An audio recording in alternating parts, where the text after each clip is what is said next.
Good morning, students. Today we are going to discuss about types of fluids. Okay.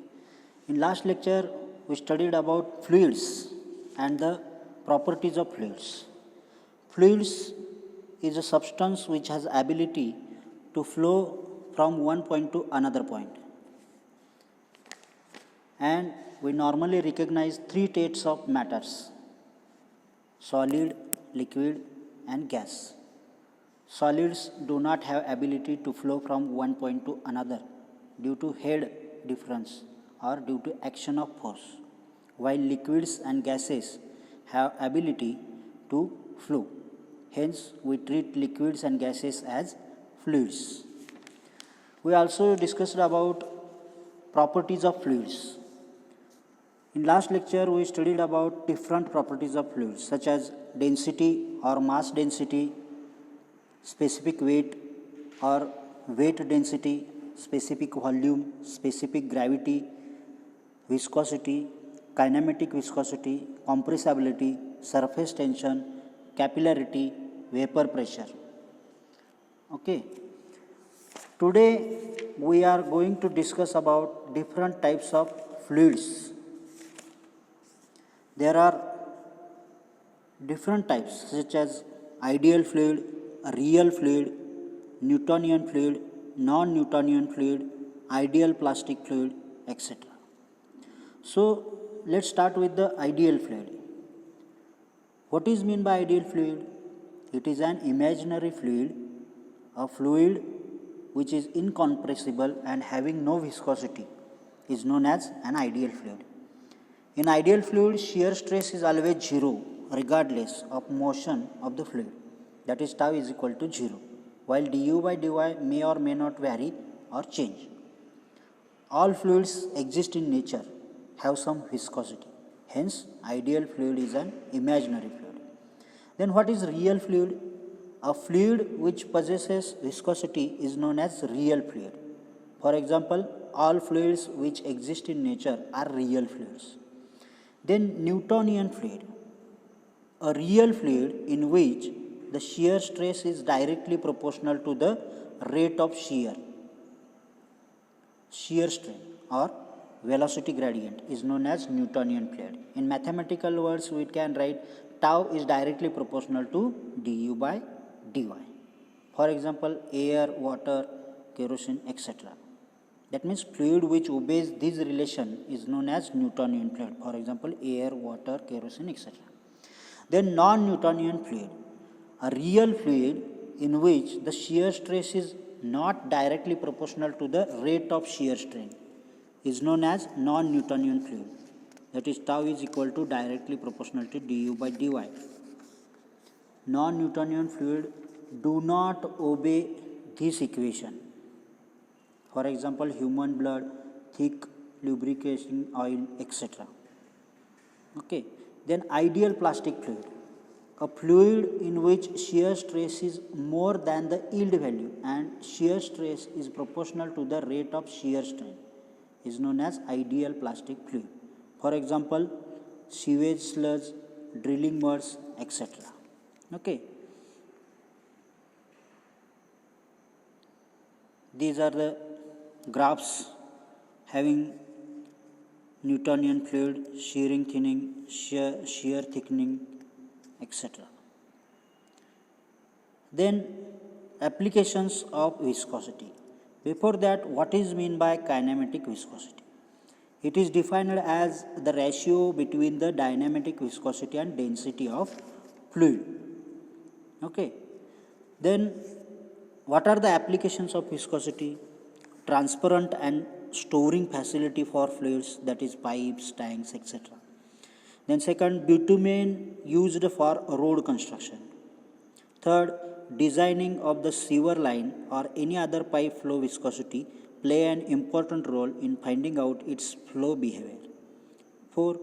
Drilling for oil and gas requires sensitivity viscosity. And last fifth, to maintain the performance of machine and automobiles by determining thickness of lubricating oil or motor oil. The next properties of fluid is surface tension. Surface tension is defined as the tensile force acting on the surface of a liquid in contact with a gas or on the surface between two immiscible liquids such that the contact surface behaves like a membrane under tension. Surface tension is denoted by Greek symbol, that is sigma.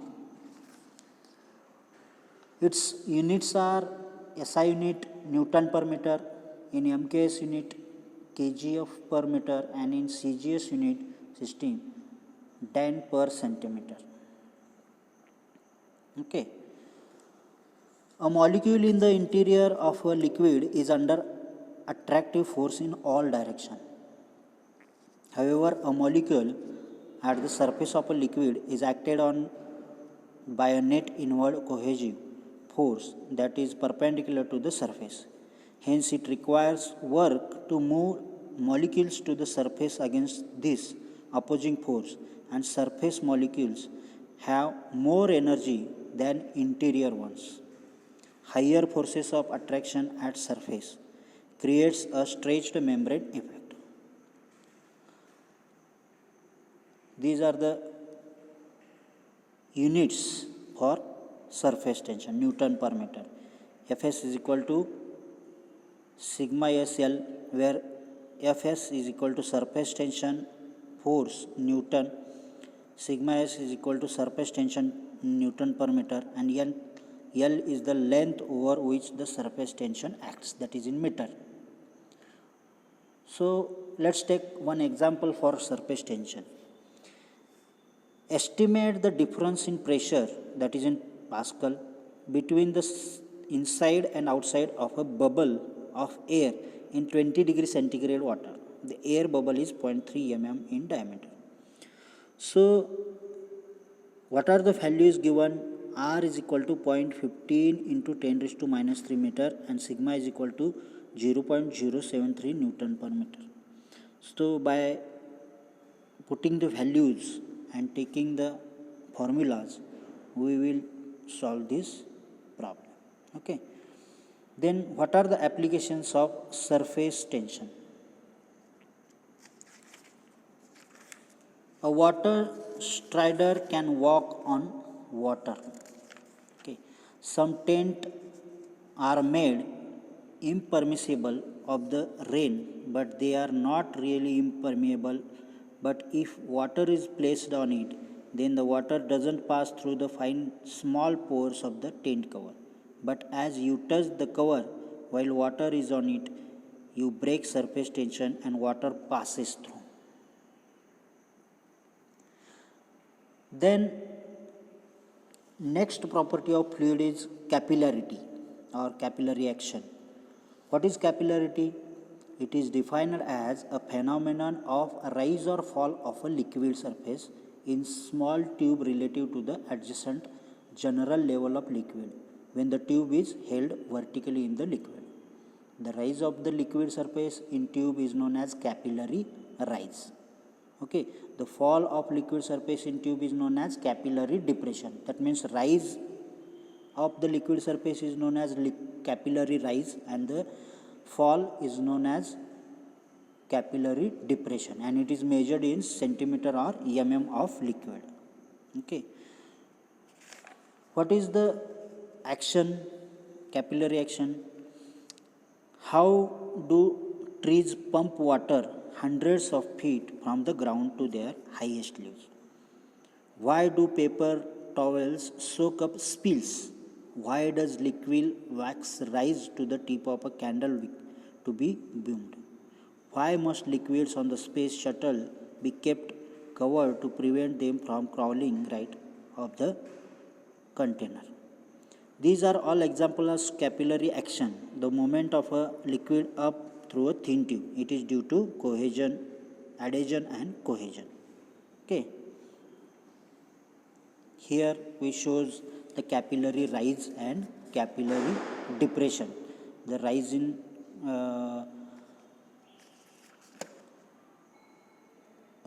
tube is known as capillary rise, and the fall of liquid surface in tube is known as capillary depression. Okay. Difference between adhesive and cohesive. The force of attraction between unlike charges in the atoms or molecules of substances are responsible for cohesion and adhesion. Cohesion is the clinging together of molecules per atom within a substance, while adhesion is the clinging together of molecules per atoms of two different substances. Adhesive tape gets its name from the adhesion between the tape and other objects. Water molecules cling to many other materials besides clinging to themselves. Then capillary effect. Here we will have some notations and formulas which shows the capillary effect. Okay, H is equal to height of capillary rise or depression, sigma is the surface tension, theta is the wetting angle, G is the specific weight, R is the radius of tube. In the tube is clean, theta is 0 for water. Then F sigma S minus W is equal to 0. Then 2 pi R sigma cos theta equal to pi R square H lambda. H is equal to 2 sigma cos theta divided by lambda.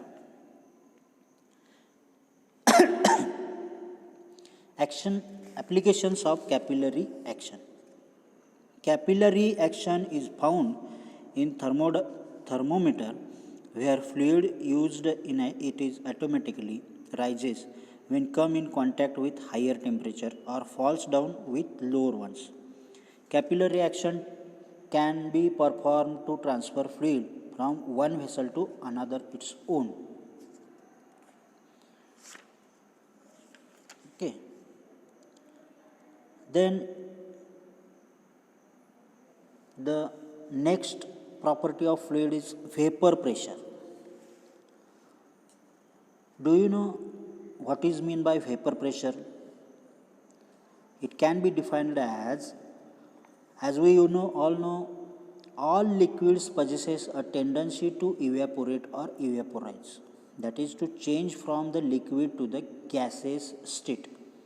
Such vaporization occurs because of continuous escaping of the molecules from the free liquid surface. When liquid is confined in closed vessel, the ejected vapor molecules get accumulated in the space between free liquid surface and top of vessel. Okay. Vapor pressure is nothing but the pressure at which a liquid will boil. Vapor pressure denotes when temperature increases. At atmospheric pressure, water at 100 degrees centigrade will boil. Water can boil at lower temperatures if the pressure is lower. Okay. Then cavitation. It is one of the property of fluid. Okay. What do you know about cavitation? It is the phenomenon of formation of vapor bubbles of a flowing liquid in a region where the pressure of the liquid falls below the vapor pressure and sudden collapsing of these vapor bubbles in a region of higher pressure. This is nothing but the cavitation. Thank you. In this lecture, we studied about different properties of fluids such as types of fluids, surface tension, capillarity, vapor pressure, etc. Thank you. Thank you very much.